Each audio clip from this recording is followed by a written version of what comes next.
Fidèle au poste, mesdames et messieurs, dimanche, c'est la rétrospective de la semaine. Et cette semaine, l'actualité est très riche. Et j'ai le réel plaisir de recevoir Jacques Njoli, qui est député national et professeur de droit constitutionnel. Et comme aujourd'hui, on va mettre un peu l'accent sur la Constitution, et voilà, l'opportunité est là pour en savoir un peu plus par rapport à cette mise en accusation du président de la République. Nous allons savoir un peu plus par rapport à cette guéguerre, entre guillemets, entre Roubaix-Roy et Kakoundé. Nous allons parler de tout cela pendant 1h20, le temps consacré à cette émission. Très heureuse de vous recevoir, professeur. Merci beaucoup, madame. Le groupe de G13, ça me rappelle le groupe de 13 parlementaires à l'époque sous Mobutu, avec Tshisekedi et les autres. Est-ce que c'est un peu le même esprit? J'aurais bien voulu que ce soit le même esprit parce que cette homonymie a d'ailleurs été soulignée à plusieurs niveaux parce que finalement ce sont les 13 parlementaires qui ont sonné l'alerte, n'est-ce pas, du dérive du système monocratique du parti-État, et dans une lettre courageuse, n'est-ce pas, ils ont attiré l'attention du président fondateur de l'époque. Malheureusement, ils n'ont pas été entendus. Au contraire, il y a eu une vague de répression contre ces 13 parlementaires, contre leurs familles, qui ont été relégués à travers la République.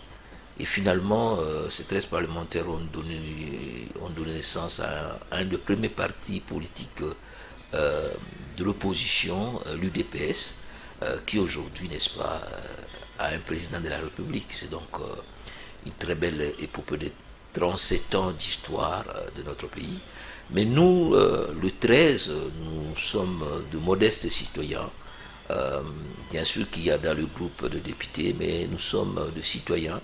Il y a aussi des membres de la société civile.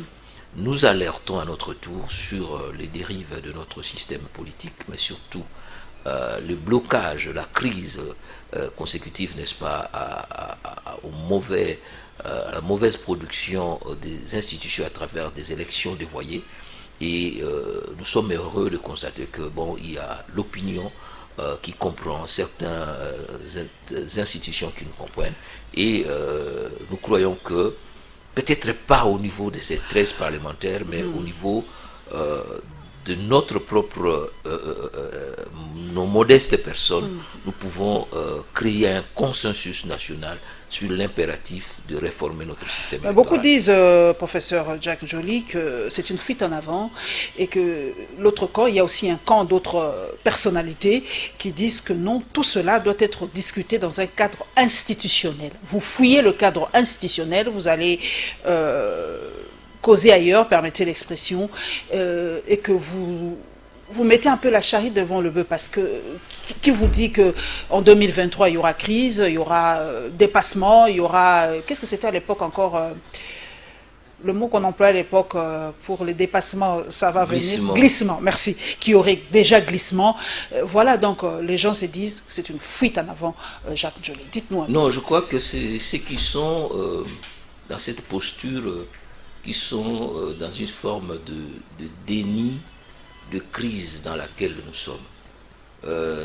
Avant que nous puissions prendre le micro ici, je crois que la situation ou les contextes dans lequel nous avons lancé l'appel du 11 juillet est un contexte particulier.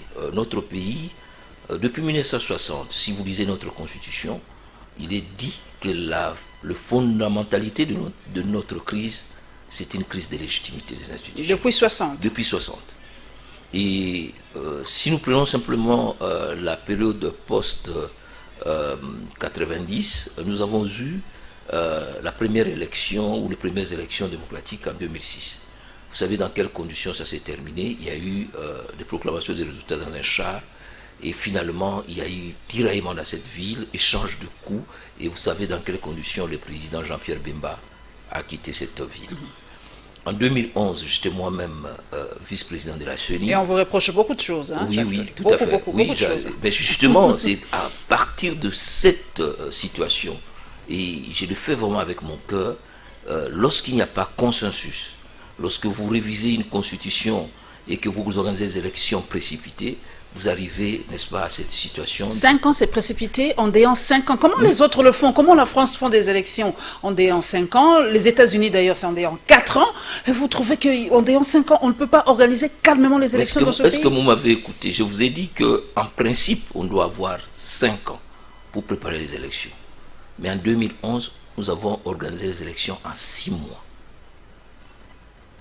En 6 mois. Alors, quand vous devez organiser les élections en 6 mois, il y a précipitation dans l'enrôlement, dans les commandes, dans les résultats et finalement contestation. Mais qu'est-ce qui nous empêche de l'organiser en 5 ans? Qu'est-ce qui nous empêche? Vous avez touché au substratum, comme on dit, à la base de notre démarche. C'est-à-dire qu'aujourd'hui, nous sommes en 2020 et les institutions actuelles sont là depuis 2019. Nous devons commencer à préparer les élections de 2023 maintenant. Et nous devons les organiser de manière consensuelle. Lorsque vous n'avez pas un consensus sociétal pour organiser les élections, c'est-à-dire que vous avez des contestations autour de la Constitution. Rappelez-vous, en 2011, c'était la révision constitutionnelle de 2 à 1 tour. Lorsque vous n'êtes pas d'accord sur la loi électorale, vous organisez des seuils, pratiquement des mécanismes pour conserver le pouvoir.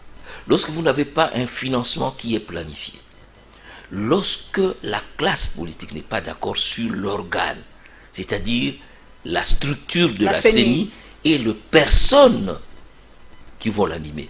Je crois que les gens, il n'y a pas plus grand aveugle que celui qui refuse de voir.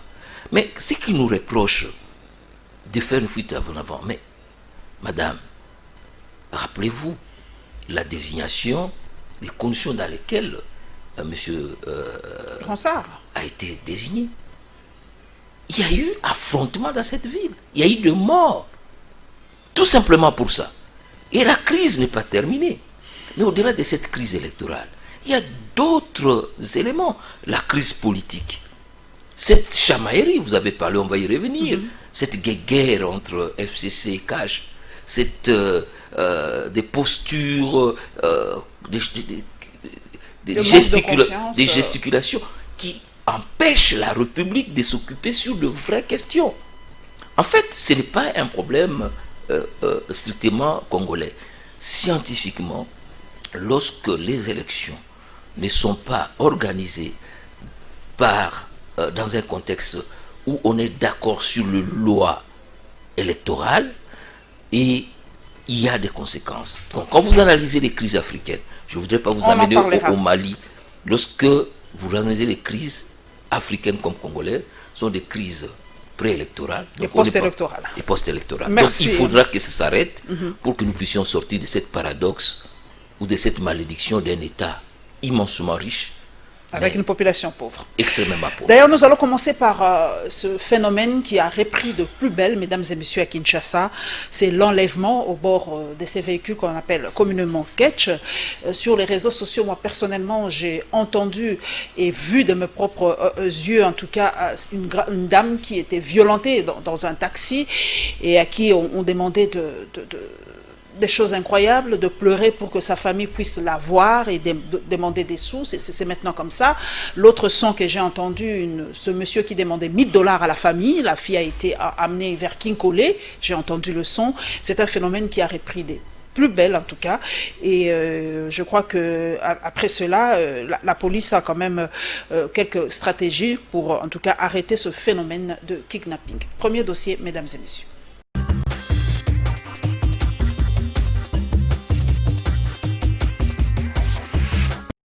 Le phénomène kidnapping à bord des taxis UST appelés communément ketch prend de plus en plus d'ampleur dans la ville-province de Kinshasa.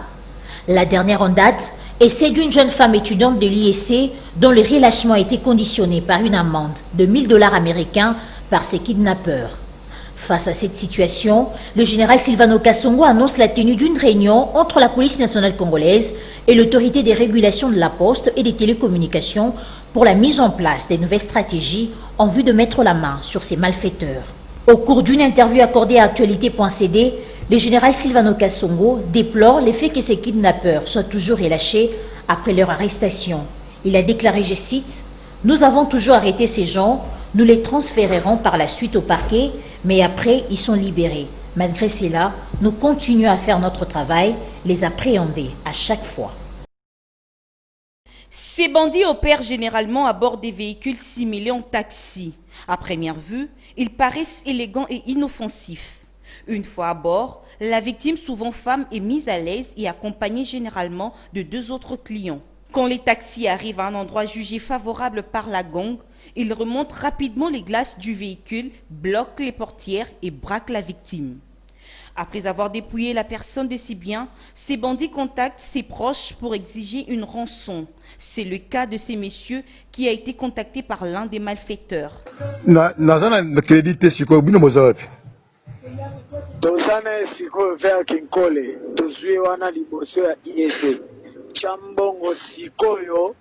$1000 na numéro na oya Vodacom.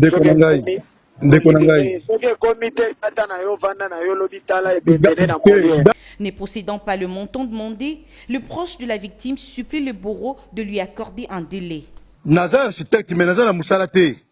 Je peux chercher l'argent à Tamanda Mounalouka, mais Nazana Moussalate, papa, Nazana indépendant.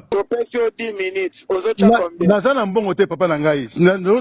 Pour Sangata, Naluka, na gauche, à droite, Tembengata Baninga, on va redéfinir Sangambongo, comme ça, on peut savoir quelque chose. Nazali, ah, on va Nazar chômer. La numéro à moi, Nanayo, ah, Yoka, Yoka, Ndazolela. Bessangaye. Papa. Oui. Pardon?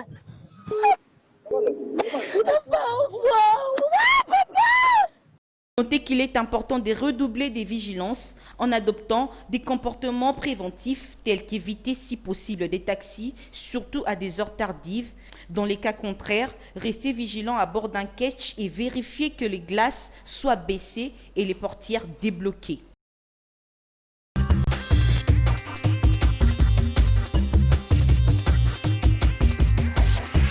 Ça fait extrêmement mal, nous qui sommes parents. Jacques Joly, vous avez suivi le son, les images de ce phénomène à Kinshasa. Vous êtes juriste.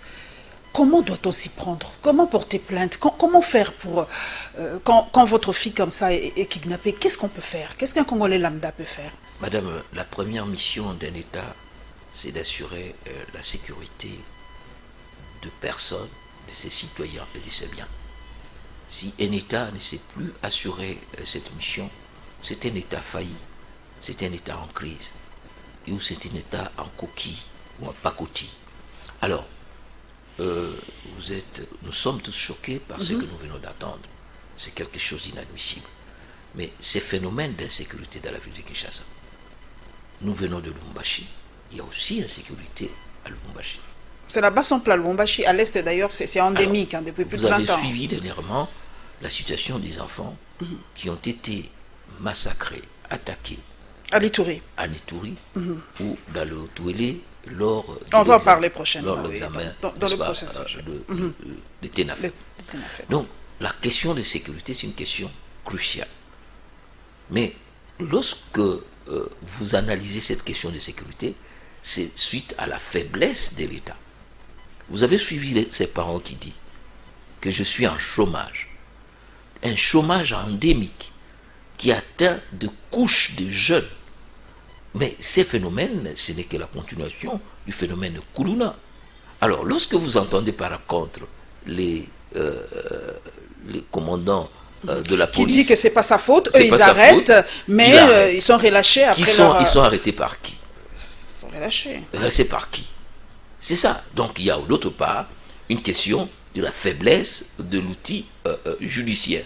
Donc, je crois, si aujourd'hui, nous, ce qu'on appelle le groupe de 13, nous insistons pour que nous puissions résoudre la question des élections, c'est pour que nous ayons des institutions, que nous ayons la sérénité pour permettre à l'État de trouver des ressources pour former, recruter des policiers, le former, améliorer les méthodes de recherche, donner des moyens à la justice. Donc, il y a un continuum entre les mauvaises élections Et tout ce qui la s'est passé qualité après. des institutions et les outputs qui sont l'insécurité. Ici à Kinshasa sous forme de criminalité, mais aussi ce qui est plus grave, le viol, les assassinats, la multiplicité des groupes armés. On en a vu à Bunia Ah, dernièrement. vous avez suivi ce qui s'est passé à Bunia. Ce qui s'est passé à Bunia. Un groupe rebelle qui entre dans la ville, qui exige la libération, qui est armé, mais lorsque l'État a perdu le monopole de la violence légitime, eh bien, selon Max Weber, ce n'est plus un État. Jack Joly, pratiquement aujourd'hui, c'est bien vraiment, pratiquement, puisqu'il y a même une marche, pas une marche, une sorte de boycott des taxis jaunes à Kinshasa. Pratiquement, doit-on boycotter les taxis jaunes à Kinshasa? Mais, madame, Qu'est-ce qu'on doit faire pratiquement dans la vie de tous les jours? Lorsque nous parlons de la restauration de l'autorité de l'État, lorsque nous parlons de l'efficacité de l'autorité de l'État, cette efficacité viendra de quoi? De bonnes élections. Pas simplement en termes de la qualité, mais de légitimité des institutions. Regardez la plupart des gouverneurs. Ils sont élus dans quelles conditions? C'est dans la fraude, c'est dans la corruption.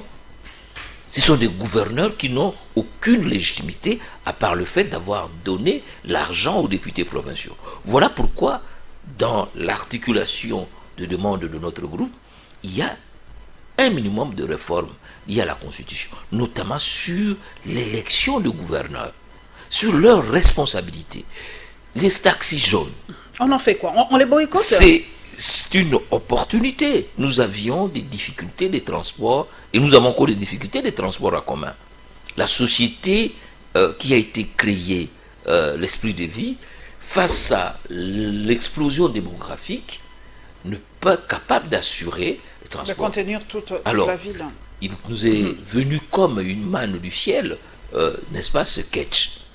Mais quelle est la police de contrôle de ces taxis jaunes? Leur numérotation, leur gestion. Donc il y a un problème de gestion, de contrôle.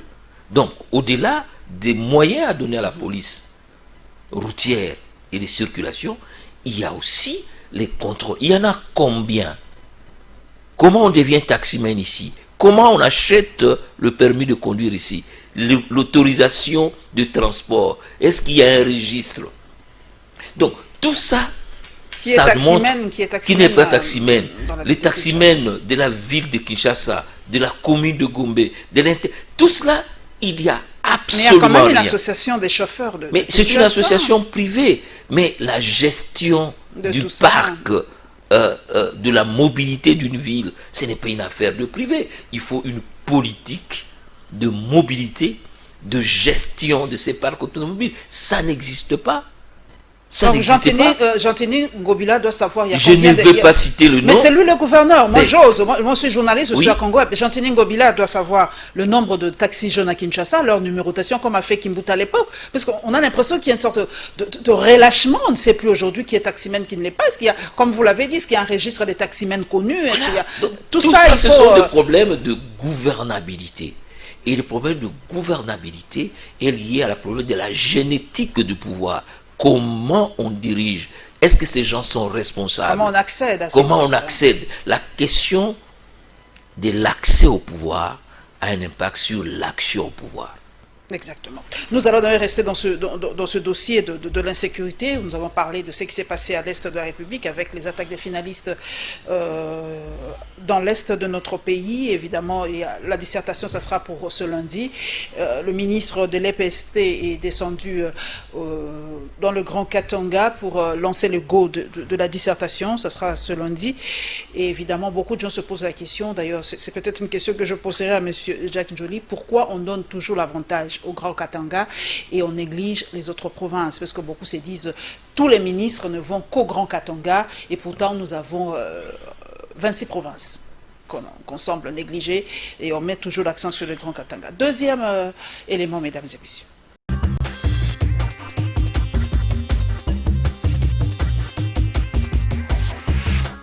Les finalistes de l'Institut Rungu qui étaient à Isiro dans la province du Haut-Ouélé pour passer les épreuves de l'examen d'État ont été victimes d'une attaque armée de personnes non autrement identifiées dans la nuit ce dimanche. Ces bandits ont non seulement volé l'argent et les téléphones, ils ont également violé une dizaine de filles. Les finalistes sont traumatisés et le maire de la ville promet de les prendre en charge et rembourser l'argent de frais volés. Au sud Kivu, des violents affrontements opposent depuis ce lundi 31 août le milicien Maïmaï à ceux de Guimino dans les localités de Bilambili et Ngezi près de Mikenge dans le territoire de Mwenga. Conséquence, le déroulement de la session préliminaire d'examen d'État qui a débuté ce lundi était perturbé dans cette partie du Sud Kivu. Au moins 700 élèves qui étaient attendus au centre Mboko 4, basé à Mikenge dans la province éducationnelle Sud Kivu 3, ont été empêchés d'y arriver suite aux violents combats. Bilan provisoire, 2 civils blessés et 2 villages incendiés. Rappelons que le 26 août dernier, 5 élèves ont été tués à Massissi, au Nord Kivu, alors qu'ils participaient au test national de fin d'études primaires TENAFEP. C'est un début de preuve affronté avec beaucoup de courage pour les élèves finalistes des humanités. Ces examens d'État tout d'abord débutés par la dissertation après 5 mois de confinement liés à la pandémie du Covid-19.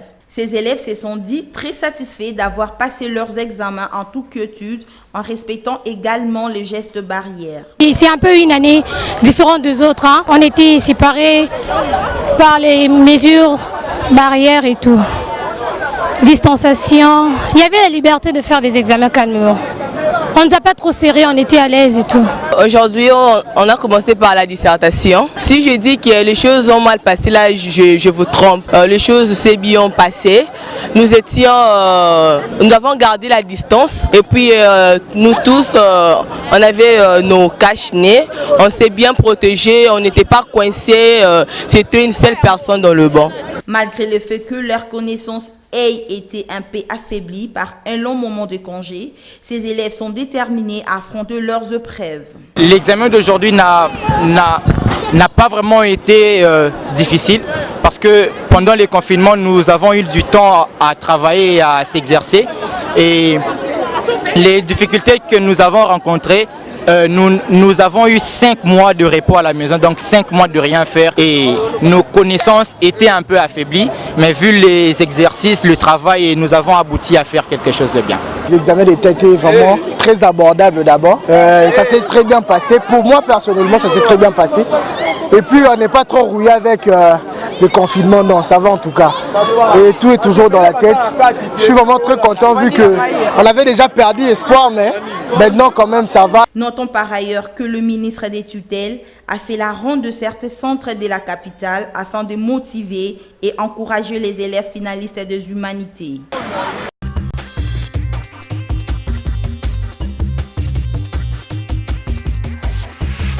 Jacques Njoli. Oui, madame. On sait déjà que la situation sécuritaire est un peu tendue à l'est de la République. Bounia, de la province orientale jusqu'à Kasumbalesa. C'est une zone rouge. Comment notre État n'a pas pu sécuriser les centres d'examen pour nos enfants? On ne comprend pas qu'une école soit ainsi prise d'assaut par des gens non autrement identifiés. Il y a eu viol, il y a eu vol, et vous avez dit pire, viol des filles à Bounia. Incroyable. Madame, l'insécurité qu'il y a à l'Est, c'est une insécurité qui s'est métastasée, c'est-à-dire qui a atteint l'ensemble, n'est-ce pas, de cette zone utile. Au-delà de l'insécurité armée, il y a le pillage, la fraude. Donc, il y a nécessité pour que nous puissions redevenir un État. C'est ça, c'est l'axe principal sur lequel nous devons travailler, la restauration de la sécurité. Or, comment voulez-vous aller sécuriser un centre d'examen d'État seulement? Oui, c'est une priorité. Mais le marché, le champ, vous savez qu'aujourd'hui, dans certaines localités, au nord comme au sud Kivu, la nourriture doit venir de Kinshasa ou du Rwanda parce que la population locale ne peut plus aller dans ces champs. Donc, lorsqu'on parle de la balkanisation, peut-être de la balkanisation physique qui ne s'est pas fait encore entendre, mais sur le plan économique, pratiquement, nous sommes un pays qui est totalement dominé par les forces ou les États extérieurs qui nous imposent leur régime. Donc, c'est comme ça que très souvent, on va encore discuter, vous allez soulever des problèmes ici, ces chamailleries quinoises, ces gesticulations, ces dénis de crise ou ces refus de discussion pour trouver un cadre consensuel, ça démontre tout simplement de notre inconscience comme classe politique et notre inconscience comme peuple qui ne sait pas prendre ses responsabilités pour dire oui, quelle est la situation de notre armée? Est-ce qu'elle a le moyen? Est-ce que nous sommes capables de lui trouver des moyens? Quelle est la vision stratégique que nous avons de notre espace de vie? Donc toutes ces questions-là, les viols, ne sont que les expressions de cette dérive. Ce qui se passe... Ces filles violées, comme on dit, j'emprunte l'expression du chef de l'État, ce ne sont que des dégâts collatéraux. Des filles violées. Si c'était la fille, si c'était ma fille, je ne serais pas un dégât collatéral, ce serait un dégât structurel. Parce que quand on voit sa fille tuée ou violée, je ne sais pas, vous pouvez vous demander quel est le dégât, quelle sorte de dégâts. J'ai eu la chance d'aller voir le docteur Mukwege à l'hôpital de Panzi. Madame, ce sont de vies fauchées. Non, c'était le viol des enfants, de femmes. C'est une arme de destruction massive d'un peuple. Donc, et on ne s'en rend pas compte. On ne s'en rend pas compte. Aujourd'hui, ces chamailleries, Jacques Joly, sans vous interrompre, parce que la télé, c'est les temps, on se bat autour de chiffres. Que ce soit 10, que ce soit une fille violée, mais c'est l'acte, c'est le viol. Mais nous, on est dans les chamailleries. Non, vous avez dit 10, c'est pas 10, c'est 2, c'est pas 2, c'est 1. On est là. Ce que je vous dis, on est là, que cette seule fille-là qui est violée puisse être votre fille, vous allez dire que c'est un acte banal? Le viol d'une fille, c'est le viol de toute une nation. Lorsqu'une nation ne sait pas protéger ses petites filles, qui est partie faire un test national pour la fin d'études primaires, c'est que cette fille-là n'a pas plus de 12 ans. C'est un acte très grave qui un acte terroriste barbare, qui doit nous interroger sur notre capacité en tant qu'État, et cet État d'avoir une armée, d'avoir une police et d'avoir des services de sécurité. Jacques Joly, lors de la campagne électorale du chef de l'État, c'est une internaute qui m'a dit de vous poser cette question. Merci à toi, Youyou Montoumonsi, qui m'a dit de vous poser cette question. Il avait promis son Kijé, ça sera à l'Est pour terminer. D'ailleurs, le chef de l'État a dit qu'il est prêt à donner sa vie pour qu'il n'y ait plus de massacre à l'Est de la République. Une année presque, nous allons vers nos 2 ans aujourd'hui, depuis son investiture. Pour vous, pratiquement, il y a quelque chose de neuf, de changé dans cette gestion, dans la gestion de la crise à l'Est de la République. Vous me posez cette question, mais je ne suis pas le président de la République. Répondez-nous, vous êtes député national, donc vous voyez ce qui se passe dans la nation. En tant que député national, le ministre de la Défense a été invité pour venir répondre à une interpellation. Qu'est-ce qu'il a dit? Je vous assure qu'on l'a empêché de venir. C'est là où quand les gens parlent... Oui, le ministre n'est jamais venu à cette interpellation? Il n'est jamais venu parce qu'il a été entendu en commission et la commission a soulevé un certain nombre de questions. Mais nous, en tant que députés, il y a ses collègues Jean-Claude, élu de Béni, qui a interpellé le ministre. Le ministre n'est jamais venu. Alors, ceux qui disent très souvent, voilà, rentrons dans les institutions, mais je vous donne ces cas ici où nous ne sommes pas capables, au sein des institutions, de coûter un ministre pour nous dire qu'est-ce qui se passe à l'Est réellement. Voilà. La situation à l'Est, je crois qu'on a encore quelques minutes pour ce deuxième dossier. Il y a plus ou moins... Le collègue s'appelle Jean-Baptiste Kassekwa, élu de Béni, territoire, qui a invité le ministre de la Défense, mais il n'a jamais répondu. J'espère vous avoir la semaine prochaine, très cher député de Béni, pour parler un peu de cette situation. Mais il y a à l'Est des Républiques plus ou moins 50 groupes armés. Il y en a aujourd'hui... Une centaine même, une centaine. Oui. Là, je nous replonge dans l'histoire. Jacques Njoli, vous êtes du MLC? Oui. Si je ne me trompe pas. Le MLC a été aussi à un moment un mouvement rebelle. Oui. Comment vous vous sentez si aujourd'hui, on vous dit c'est à cause de vous, du MLC en partie, que nous sommes aujourd'hui comme ça? Parce que vous avez donné le go, les gens ont eu des promotions, les gens ont eu des affectations en tant que rebelles après le 1+4. Et d'ailleurs, il y a un ministre, je crois, si ce n'est pas un ministre ou quelqu'un que j'ai lu dans un tweet, il a dit c'est une façon de, je crois que c'est celle de la MONUSCO, on est en train de payer ou de, comment dire, l'expression me manque, bazo, ça dit quoi, cadeau. Quand quelqu'un fait une rébellion, il fait du chantage et demain il est général dans l'armée congolaise. Vous avez été dans un mouvement rebelle. Vous ne vous sentez pas un peu responsable de cette situation? Je suis membre du mouvement de libération du Congo, parti politique, mais je peux vous répondre. Je crois que c'est une question de principe. Lorsque, et je reviens encore dans la thématique autour de laquelle nous devions aborder cette émission, vous ne pouvez pas construire une nation démocratique sur base de guerre, de violence. C'est comme ça que dans même la démarche du professeur Mukwege, qui est, n'est-ce pas, banalisée par certains, il parle de la nécessité du rapport mapping pour l'instauration d'un tribunal pénal international. Vous voulez parler du MLC. Vous savez quel est le prix que le président du MLC a payé pour ce qui s'est passé, non pas au Congo, mais en Centrafrique. Il a payé 10 ans. Mais ceux qui ont tué au Congo, mais ils sont promus comme généraux, sont promus comme colonels. Donc l'MLC n'a pas de leçon à savoir parce qu'il a payé très cher.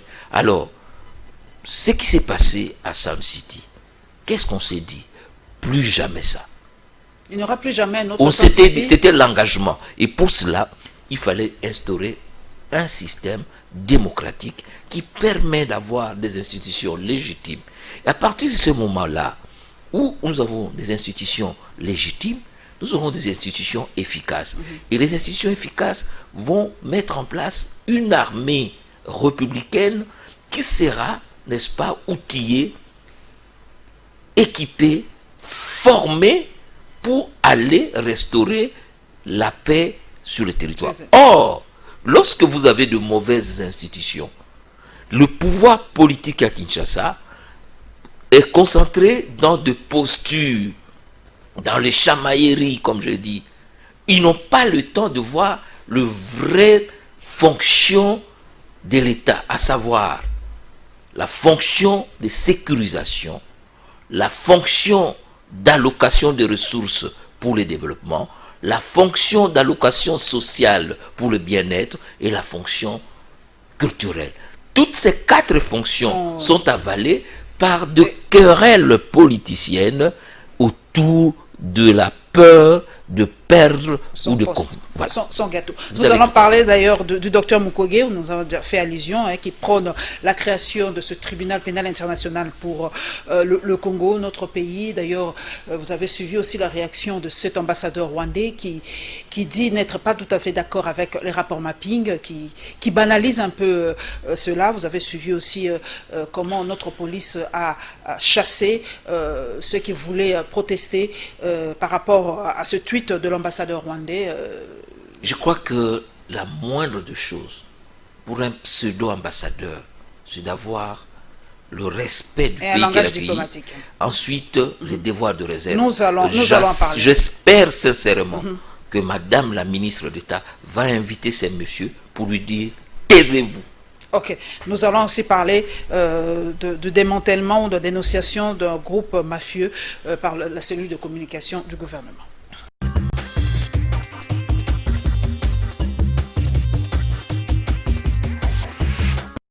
Prenant part à la première réunion de la sous-commission droits de l'homme du Parlement européen, le docteur Denis Mukwege est revenu sur les plaidoyers en faveur de la paix dans la partie est de la RDC. À cet effet, le prix Nobel de la paix s'est attardé sur la nécessité de créer un tribunal pénal international indépendant pouvant juger les graves crimes qui sont régulièrement contre la population dans l'est de la RDC.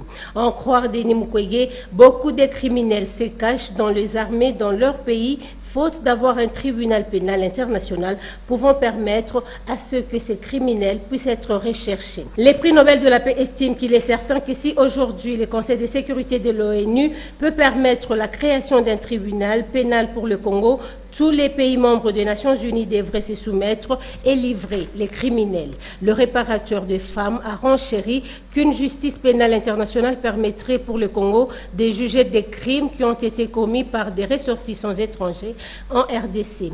Les crimes commis en interne n'ont pas été omis par Denis Mukwege. Ces derniers est d'avis qu'on ne peut pas tout régler par les juridictions. Il faudrait qu'il y ait une commission vérité et réconciliation. Finalité, réconcilier les belligérants, les provinces, le peuple et éviter la répétition. Pour rappel, Denis Mukwege ne cesse de faire l'objet de menaces de mort de la part d'un groupe de personnes soupçonnées d'être les instigateurs de massacres et viols en République démocratique du Congo. Depuis un temps, l'autorité urbaine est victime de la cybercriminalité. Avant que le pire n'arrive, ce groupe mafieux a été détecté. Ces inciviques de la cybercriminalité promettent à leurs victimes travail, marché et bien d'autres choses. Ils utilisent des comptes Facebook, un compte Facebook qui porte donc le nom et l'identité du gouverneur de la ville de Kinshasa, son excellent Gentilin Ngobila-Mbaka, et aussi il nous a été rapporté certains numéros RTL et Vodacom. Je voudrais donc attirer l'attention de l'opinion publique que ces comptes, ces personnes ne sont autres que des escrocs et d'ailleurs la justice est en train déjà de les traquer et nous espérons que très bientôt nous allons mettre la main sur ces professionnels de la cybercriminalité. La coordonnatrice de la cellule de communication dénonce le numéro 081 153 27 61 qui opère au nom de Gentilin Ngobila. Depuis la date du 19 juin dernier, le directeur de cabinet du gouverneur de la ville de Kinshasa avait rendu public un communiqué en vue de dénoncer ces pratiques mafieuses organisées par cette bande d'escrocs, cette bande d'inciviques. Un numéro nous a été rapporté plusieurs fois. Il s'agit du 081 153 27 61. Bélise Okonda donne ici le compte officiel du patron de Kinshasa. Pour le compte Twitter, il s'agit de Ngobila M. C'est le compte personnel et authentifié. Pour Facebook, nous avons comme page gouvernorat de Kinshasa et pour le compte, c'est gouvernorat ville-province de Kinshasa. Ainsi, le gouverneur de la ville de Kinshasa demande à toutes et à toutes de rester vigilants face à cette vaste escroquerie. À en croire Bélise Okonda, la justice est déjà saisie afin que les auteurs répondent de leurs actes.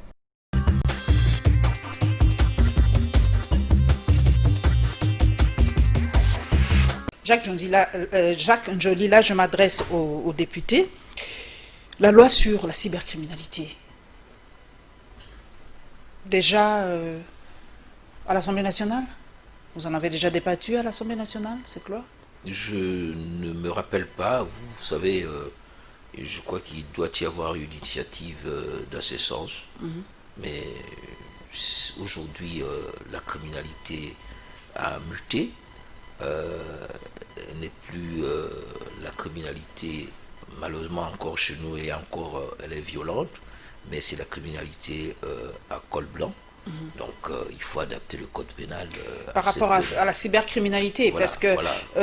C'est très très grave. Vous savez, le Parlement n'est pas là simplement, il y a aussi le gouvernement qui peut initier un projet de loi. Un projet de loi parce qu'il dispose d'ailleurs beaucoup plus d'information, parce qu'il y a un ministère de l'Intérieur, il y a un ministère de la Justice, le PTNT, voilà, tout ça, donc de l'économie numérique, donc c'est tous ces éléments-là qui doivent, n'est-ce pas, c'est vrai que pour nos autorités, il faut des comptes tout à fait certifiés. Est-ce que le compte de Jacques Njoli est certifié dans les réseaux sociaux? Vos comptes sont certifiés? Vous savez, pour éviter toutes ces arnaques, parce qu'il y a tellement de comptes, si vous certifiez vos comptes, on sait quand même que c'est vous. Mais est-ce que vos comptes sont certifiés? Quelles sont nos capacités en tant que État faible de développer les mécanismes de sécurité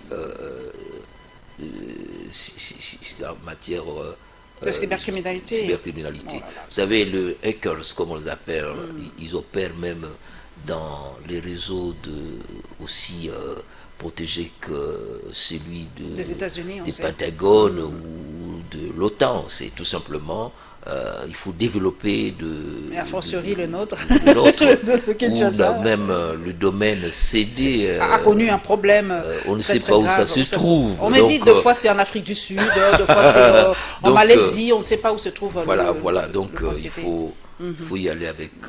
D'ailleurs, une question de curiosité, c'est vrai que beaucoup, je l'avais posé moi-même, je sais que le chef de l'État, ces derniers temps, c'est en visioconférence avec les ministres, et j'ai posé la question, est-ce que cela est sécurisé? Parce qu'avec les hackers aussi puissants, on peut tout, parce que tous nos petits secrets du gouvernement, c'est sur visioconférence, et j'espère que c'est assez sécurisé, pour qu'on ne puisse pas hacker les visioconférences du chef de l'État. Bon, c'était une de mes préoccupations, peut-être. Mais j'espère que votre préoccupation sera prise en compte par les services essentiels. Voilà, vous êtes juriste. Tribunal pénal international, quels sont les mécanismes pour créer enfin ce que veut de tout son cœur le docteur Mukwege et une grande partie de la population congolaise? Bon, la question de la création d'un tribunal pénal international pour le Congo, c'est une question de la volonté politique internationale, mais aussi c'est une grande question de souveraineté. Dans l'histoire, il y a eu des tribunaux pénals consécutifs à la Seconde Guerre mondiale, n'est-ce pas? Procès de Nuremberg. Il y a eu pour le Rwanda. Et puis on a été payé pour le Rwanda et il était payé pour la Yougoslavie. Depuis lors, cette justice pénale internationale a muté en structure permanente. Nous avons la Cour pénale, la CPI, qui a un spectre beaucoup plus grand, mais il se pose un problème de la date de la commission de plupart de ces infractions qui se sont passées pratiquement entre 1990, donc après la chute du mur de Berlin, c'est-à-dire la guerre de libération de l'AFDEL, c'est 96, et jusqu'en 2003-2006. Donc, c'est pendant cette période-là, parce qu'à partir de 2000, à partir du moment où nous avons ratifié les traités qui a créé, n'est-ce pas, la Cour pénale internationale, il y a une série d'infractions qui entrent dans ce qu'on appelle une boîte noire qu'on ne peut pas contrôler. Qu'est-ce qu'il faut faire? C'est dommage que nous avons créé une commission vérité qui a échoué.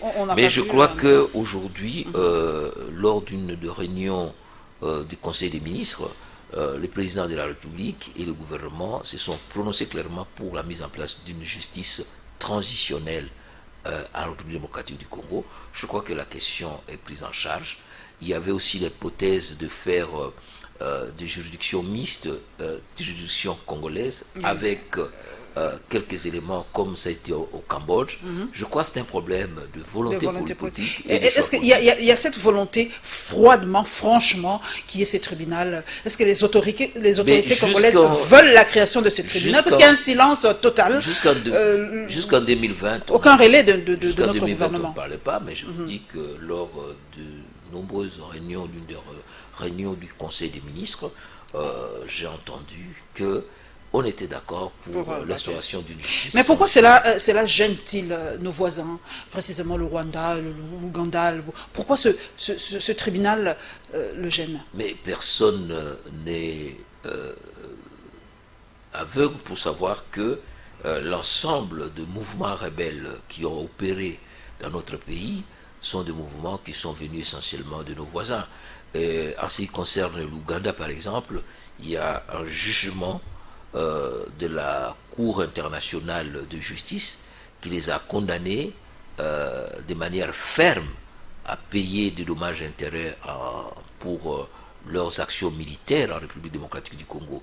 Le Rwanda s'est échappé parce que il n'a jamais signé, n'est-ce pas, l'accord. On lui avait demandé de faire une acceptation pour ces cas-là, mais le Rwanda a toujours refusé de se plier à cette justice. Peut-être que le Rwanda voudrait qu'on fasse aussi du gacha chez nous, comme on a fait, chez eux. Mais je crois que il y a eu des crimes qui ont été commis. C'est vrai que... imprescriptibles, ces crimes. Mais les crimes...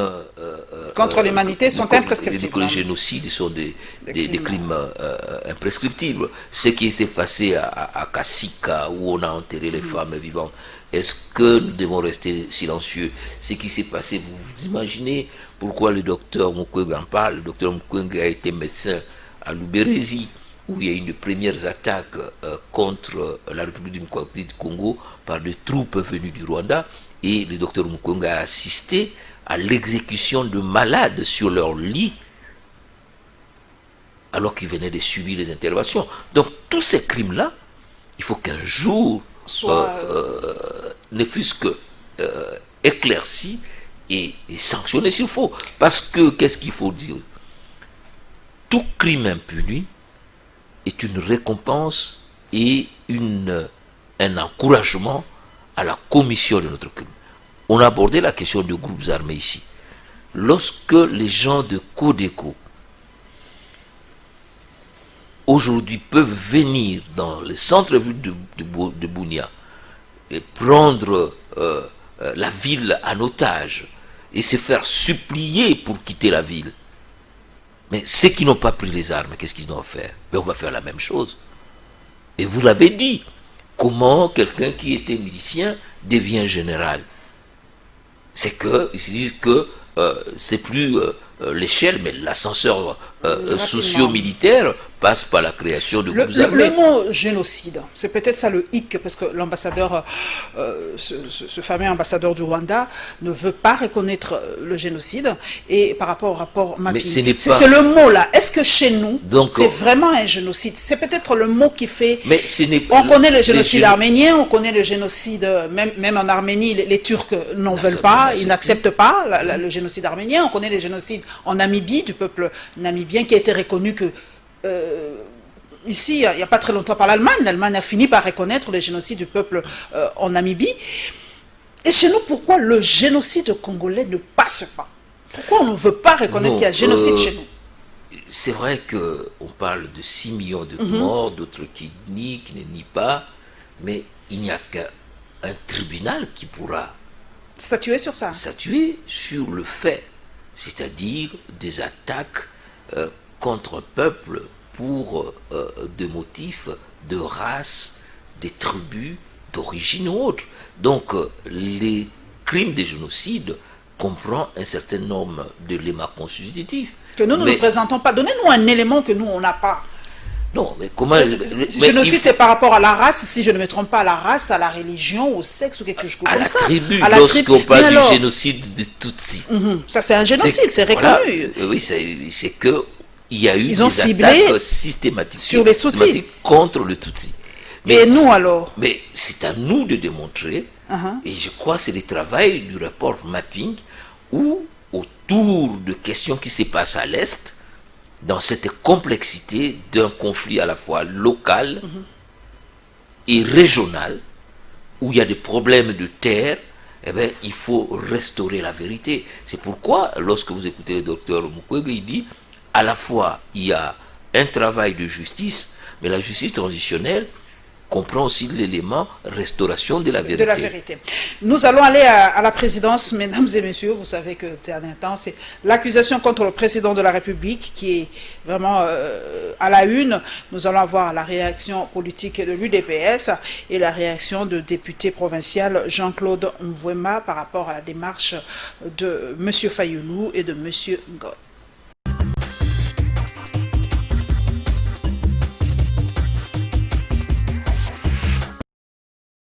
L'adhésion de Martin Fayoulou à la démarche proposée par le professeur Théodore Ngoy sur la mise en accusation du président de la République a suscité des réactions dans la classe politique.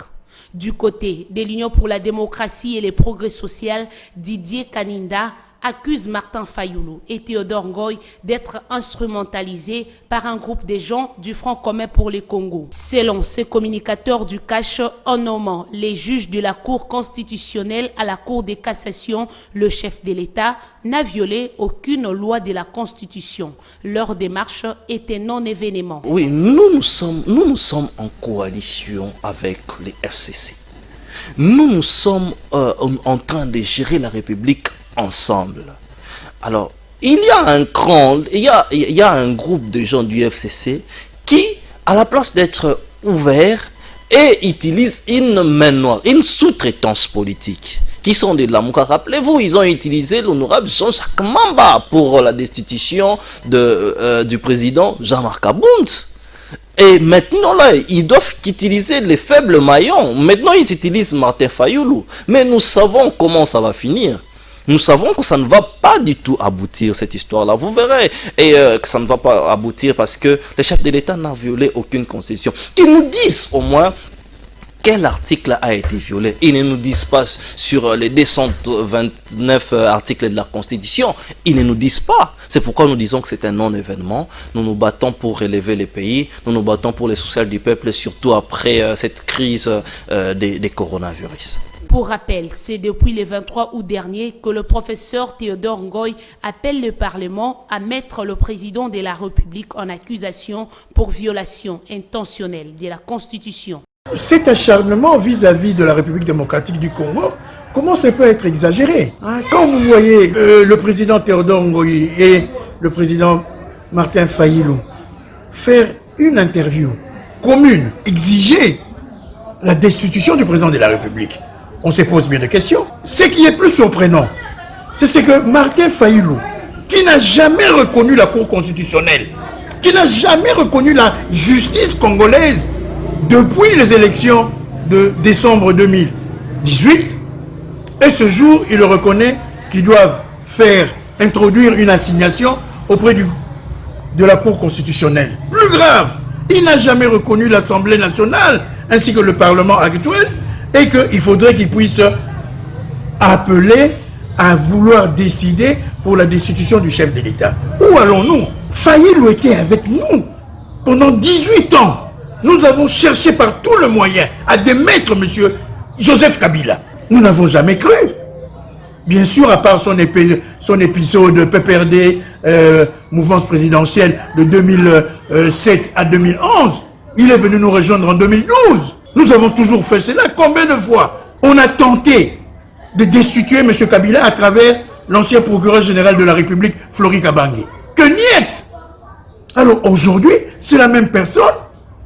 Après avoir contesté tout, aujourd'hui, il reconnaît que la justice congolaise, elle est parfaite et que le Parlement, l'Assemblée nationale, à 80% qui ont été nommés aujourd'hui, qui puissent destituer le président de la République.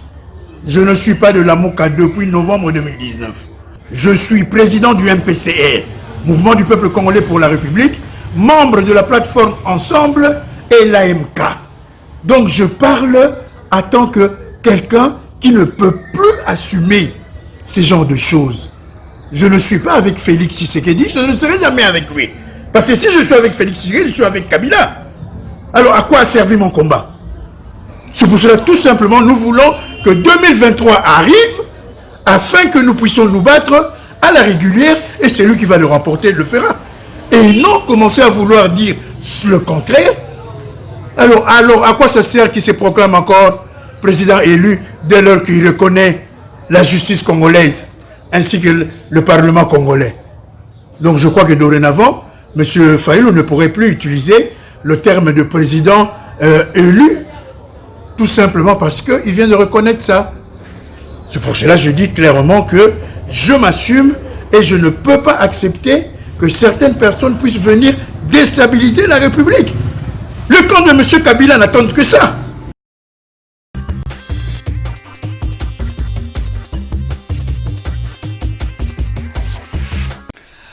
Jean-Jacques Joly, député national, constitutionnaliste. Donc, je suis très heureuse. On peut débattre calmement de cette question. Violation intentionnelle de la Constitution par le chef de l'État. Vrai ou faux? Madame, je crois que les Congolais, nous devons être très sérieux. Nous devons être sérieux. Moi, je suis très content que tous les Congolais sont devenus des constitutionnalistes. C'est-à-dire que nous nous sommes appropriés cet outil qui est, n'est-ce pas, le fondement, le socle de notre vivre ensemble. Mais la Constitution n'est pas simplement un tas d'articles. Il y a un esprit. Derrière la Constitution. Il y a une pratique. C'est toute une civilisation qui ne peut pas se réduire à des chamailleries. Donc, je crois que, comme a dit l'honorable Vouemba, organisons-nous pour avoir de bonnes élections en 2023. Jacques Joly, c'est ça la question. Oui. Aujourd'hui. D'abord, pourquoi? Parce que aujourd'hui, tout le monde n'est focalisé que sur 2023. Or, il y a encore 3 ans. Donc, vous mettez le peuple à côté, la volonté du peuple à côté. Vous, ce n'est que 2023. Et 2020, 2021, 2022, on fait quoi? En 2018, il y a eu 2 élections, je vous ai dit. En 2006, il y a eu 2 élections contestées. En 2018, en 2011, il y a eu des élections contestées. En 2018, il y a eu des élections contestées. Le posture que vous entendez aujourd'hui sont les effets de pathologie de 2018. Alors, il y a 2 choses. Soit nous restons dans ces querelles de clochers, des chiffonniers autour des élections de 2018, ou alors vous nous rejoignez dans ces débats pour jeter le base des bonnes élections, donc, et de bonnes institutions. Toutes ces questionnements, la position de Martin Fayoulou, la violation de la Constitution, ce sont que des chamailleries. Ce sont de chamailleries qui n'avancent pas le pays. Je crois que je ne dis pas que ça ne sert à rien. C'est ça. Est-ce que vous empêchez aux gens de se questionner? De se questionner. C'est ça parce qu'aujourd'hui, permettez l'expression, il y a un camp qui veut que les gens ne réfléchissent même plus, les gens ne se posent plus de questions, il n'y ait plus de questionnement en République démocratique du Congo, que tout ce que fait le président aujourd'hui, c'est bon, tout ce qu'a fait Kabila, c'est bon parce que c'est la jurisprudence. Est-ce que c'est interdit même aux Congolais de se questionner? Parce que Fayoulou a peut-être posé une question que vous trouvez peut-être bête, permettez l'expression, mais ne dis pas ça. C'est peut-être son droit le plus légitime en tant qu'être humain de se questionner sur cela. Si vous prenez l'article 162 de la Constitution, dit toute personne peut saisir la Cour constitutionnelle pour inconstitutionnalité de tout acte législatif ou réglementaire. Donc, monsieur X ou Y peut saisir la Cour pour, n'est-ce pas, faire constater l'inconstitutionnalité. Mais moi, je pose la question. Ça, c'est le 1. À ce qui concerne telle ou telle ordonnance qui aurait été prise, il y a un Conseil d'État. Encore que vous ayez confiance à cette justice. Alors, le droit constitutionnel, c'est une science constitutionnelle qui obéit à 2 règles. Alors, ceux qui veulent convoquer cette science, ils n'ont qu'à se plier à ces règles-là. Ces règles-là, c'est d'abord comprendre que le droit constitutionnel est une civilisation. Tout juriste est-il constitutionnaliste? Non, malheureusement. Mais tout constitutionnaliste est juriste. Oui. Parce que vous ne pouvez pas être spécialiste en droit sans constitutionnel. Avoir fait le tronc, alors aujourd'hui, tout le monde est constitutionnaliste. Tout devenez constitutionnaliste, mais moi, je sais vous en êtes. Moi, c'est une question pratique. Oui. Posez-moi la question. Je vous pose cette question, pardon. Parce que c'est ce qu'attend cette population qui nous suit. Oui. Vraiment directement. Est-ce qu'il y a eu violation de cette constitution par le chef? Vous me dites oui ou non et on passe. Est-ce que moi je suis juge à la Cour constitutionnelle pour dire... Mais vous êtes constitutionnaliste, vous avez quand même je ne connais pas, écoutez, suivez-moi, je n'ai pas, il semble que M. Théodore Ngoï serait avocat de certains juges constitutionnels. Et il a saisi les instances, ou il compte les saisir. Mais c'est C'est à lui d'amener... C'est le métier d'avocat. S'il a trouvé des appuis de X ou Y, ben, ce n'est pas mon problème. L'instrumentalisation dont oui, on parle donc je ne connais pas le fond du problème. Donc je vais commencer à me prononcer sur des faits que je ne connais pas. L'instrumentalisation dont on parle, vous êtes député national. Oui. On accuse l'un des vôtres, je crois que Jean-Jacques Mamba est aujourd'hui MLC. Oui. Ok. On lui dit qu'il était sous-traitant du FCC aujourd'hui pour destituer l'ancien vice-président de l'Assemblée nationale. Mais ça n'engage que, la personne qui vient de le dire. Monsieur Jean-Jacques Mamba est député national.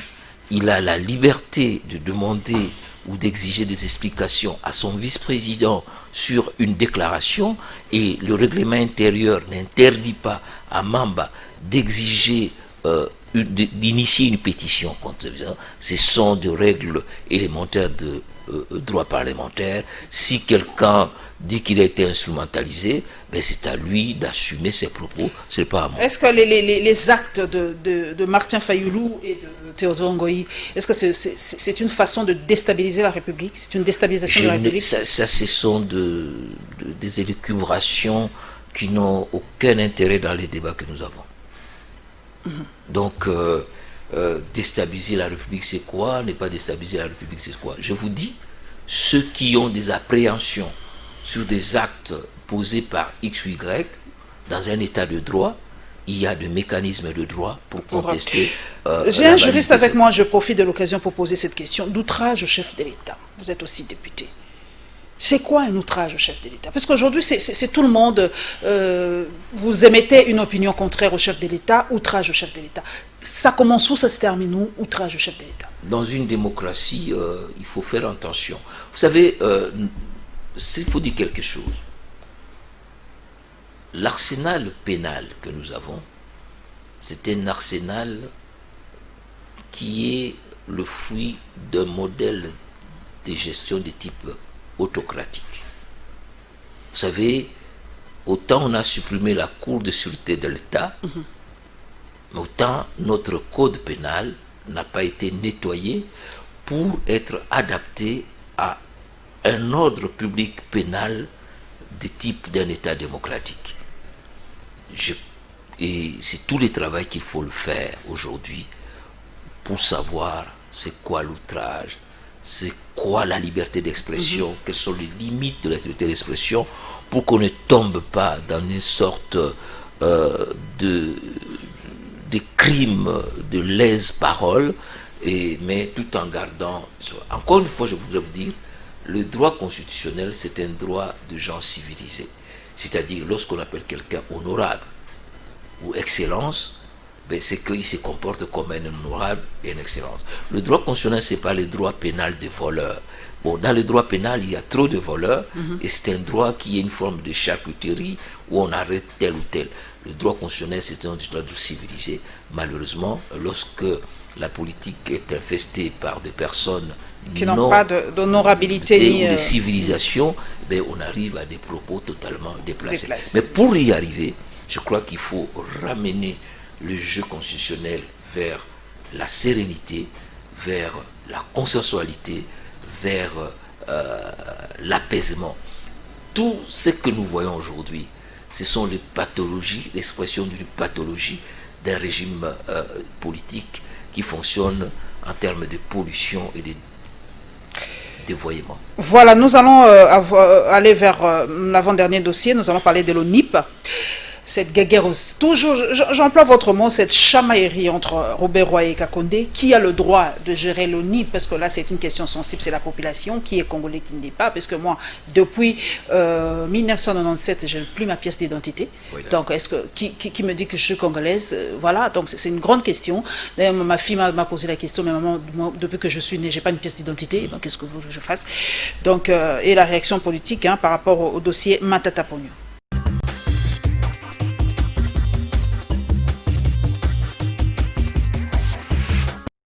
Chaque ministère a ses attributions et chaque ministre devait travailler en fonction de ces attributions-là. Mais les Congolais n'ont quand même pas oublié cette fameuse affaire de Minembwe, parce que cet éternel ministre de la décentralisation, nous ne savons pas pourquoi est-ce que M. Kabila insiste, impose M. Rouberois comme ministre de la décentralisation. Vraisemblablement, il y a un autre projet derrière. Cette polémique n'a pas sa place simplement parce que selon les us et coutumes dans notre pays, ces attributions-là relèvent du ministère de l'Intérieur. Alors pourquoi M.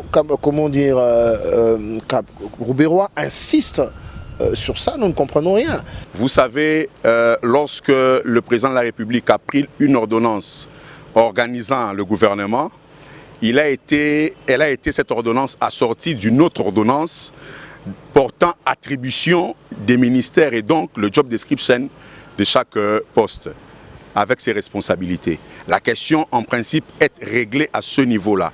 Le ministre de la décentralisation n'a pas dans ses attributions l'exercice de la mise en place des bourgmestres ou des autorités établies sur place.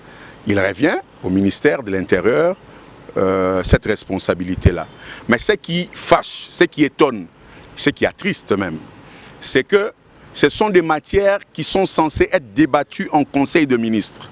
On se pose la question de savoir pourquoi cette question n'a pas été arbitrée et donc résolue au sein du Conseil de ministres. Il faille que le Conseil d'État puisse s'en saisir et statuer. Pour l'avenir, il faudrait que les uns et les autres fassent preuve de maturité, de responsabilité politique et donc de sérieux dans l'exercice de la chose publique.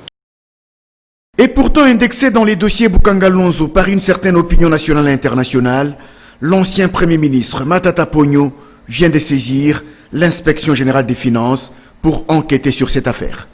Une démarche soutenue par Papi Mbao du PPRD qui estime qu'en posant cet acte, l'ex-premier ministre prouve qu'il ne se reproche de rien. Ce qu'on dit l'état des droits, parce que Matata Ponyo ne se reproche de rien, s'il savait que c'est lui qui avait mal géré la gestion des Bukanga Lonzo, je ne pense pas qu'il ne pouvait pas se faire l'aventure pour aller saisir l'IGF pour l'IGF puisse établir la vérité sur cette affaire. Moi je pense que c'est quelque chose à encourager. Ça fait l'objet de récupérations politiques par certains politiciens mal intentionnés pour jeter le pauvre à ces derniers, Matata, pour que sa carrière soit quand même bafouée. Moi je sais que Matata c'est un homme rigoureux, un homme de valeur.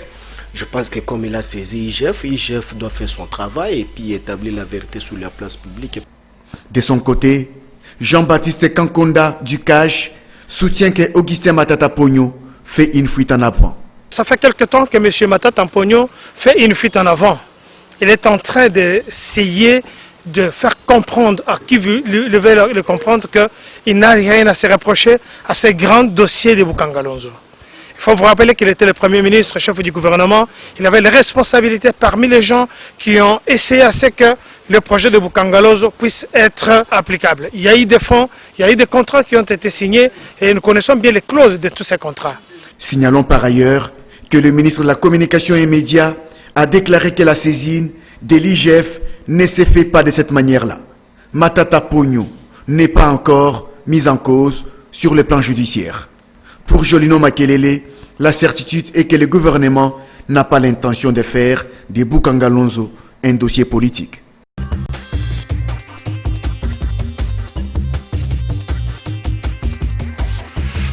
Jacques Joly, la problématique des job description de chaque ministère. Avec tous les découpages, permettez l'expression des ministères, on ne sait plus qui fait quoi. C'est comme le ministère des Congolais de l'étranger qui était une direction au ministère des Affaires étrangères. On m'a dit que la décentralisation était aussi une direction au ministère de l'Intérieur.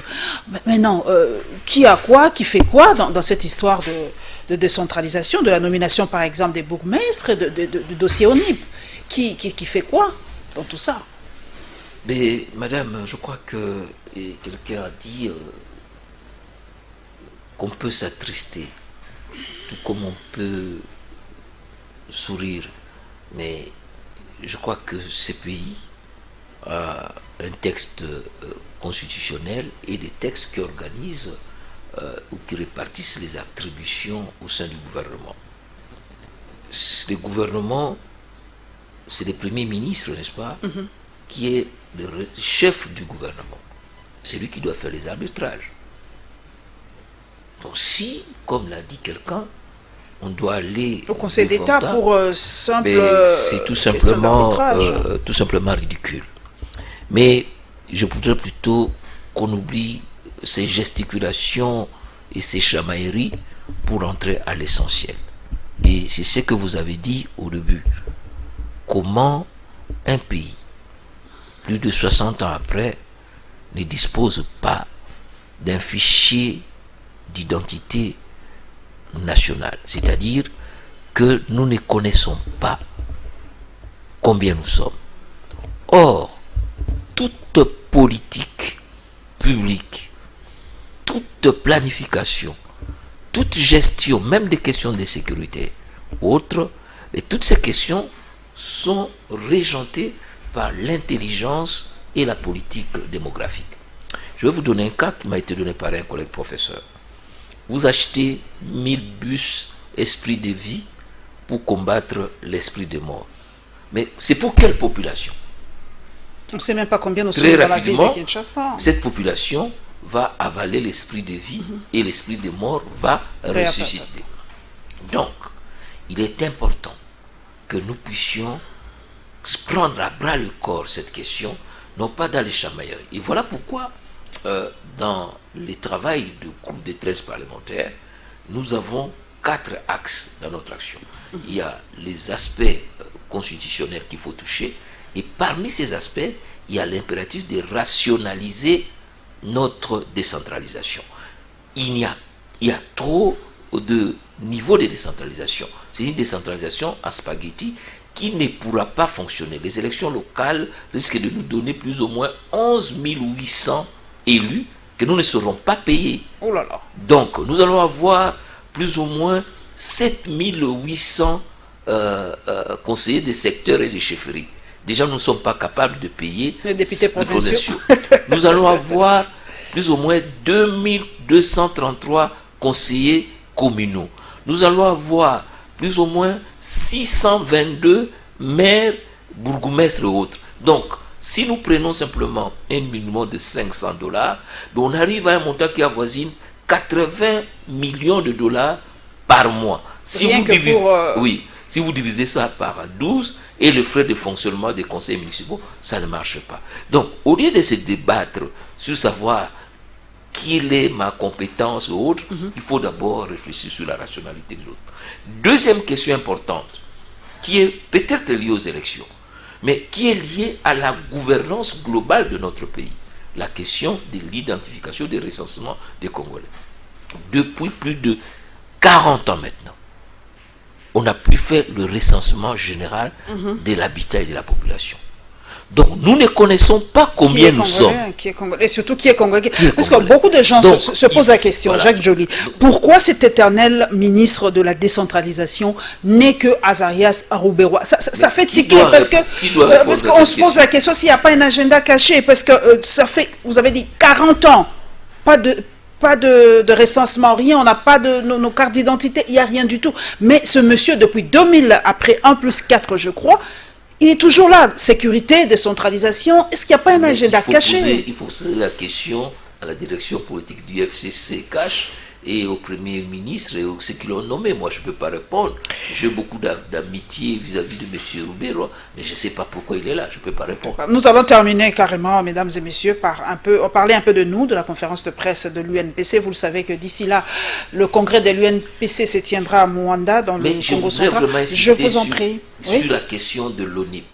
C'est-à-dire que si nous voulons avoir non seulement de bonnes élections, mais de bonnes politiques, il est important que l'ONIP assure son travail, mais dans une mutualisation des efforts avec l'Institut national des statistiques et la CENI qui a fait l'identification des électeurs. À ce moment-là, nous aurons un fichier électoral fiable et nous aurons des données pour les bonnes élections, mais aussi pour savoir combien de jeunes filles il faut scolariser, combien d'écoles il faut avoir, combien d'universités il faut avoir, combien de routes. Tout ça, c'est par rapport à la démographie. Donc aujourd'hui, on navigue à vue, en fait. Vraiment. Et un pays qui ne connaît pas le nombre de sa population, qui ne délivre pas de carte d'identité de sa population, c'est un pays qui se trouve au point zéro.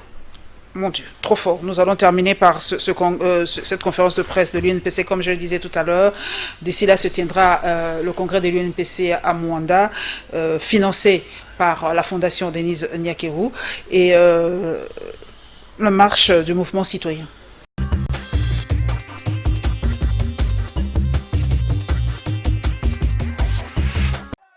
Nous réclamons la protection de l'élite congolaise.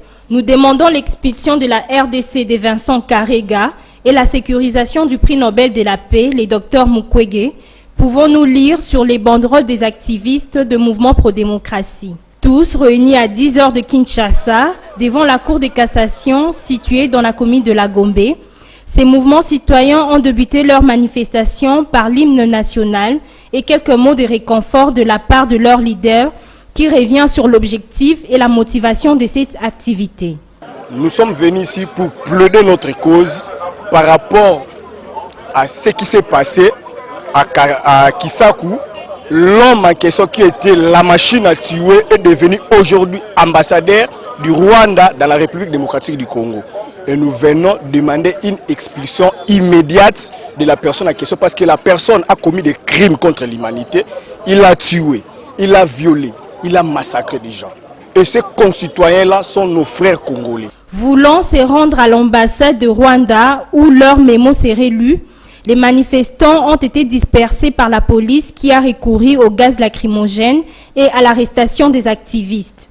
Ces traitements a causé la perte de connaissance de 2 membres de la Lucha qui ont été acheminés à l'hôpital, acte déploré par d'autres. Et nous protestons que ce monsieur-là rentre et eux ils viennent tirer sur nous.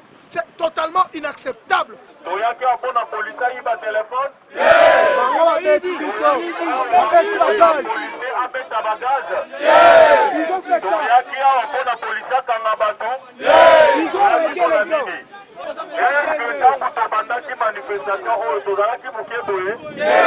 Empêchés par la police, les mouvements citoyens n'ont pas pu accéder à l'ambassade du Rwanda, mais promettent d'autres actions jusqu'à l'atteinte de leur objectif.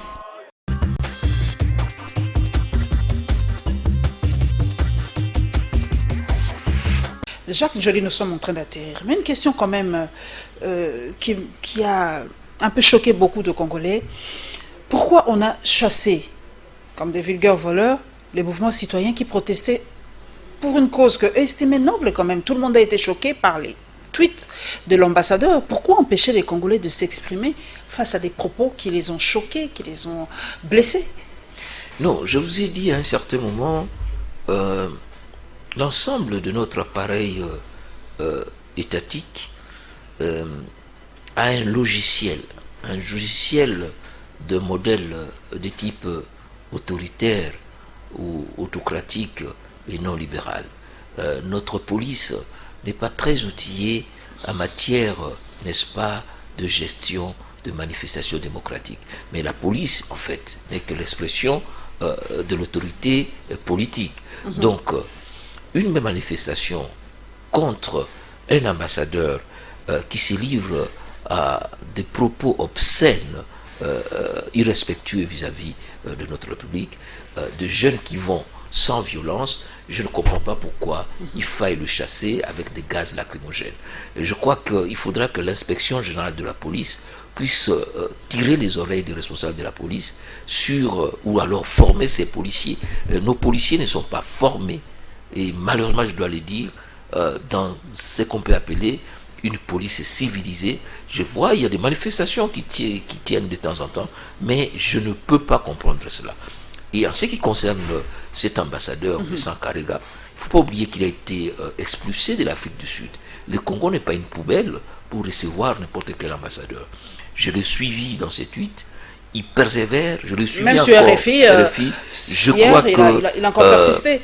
Au niveau du Parlement, au niveau de la Commission des Affaires étrangères, nous allons interpeller la ministre des Affaires étrangères. Ce monsieur n'est pas capable d'assurer les bonnes relations qui doivent exister. On ne comprend pas très bien, parce que nous ne marchons pas les mots. Et j'ai saisi cette opportunité pour présenter toute ma sympathie vers le prix Nobel docteur professeur Mukwege, qui a le droit d'être respecté, à commencer par cet ambassadeur qui a été expulsé d'Afrique du Sud, qui croit que le Congo est une poubelle.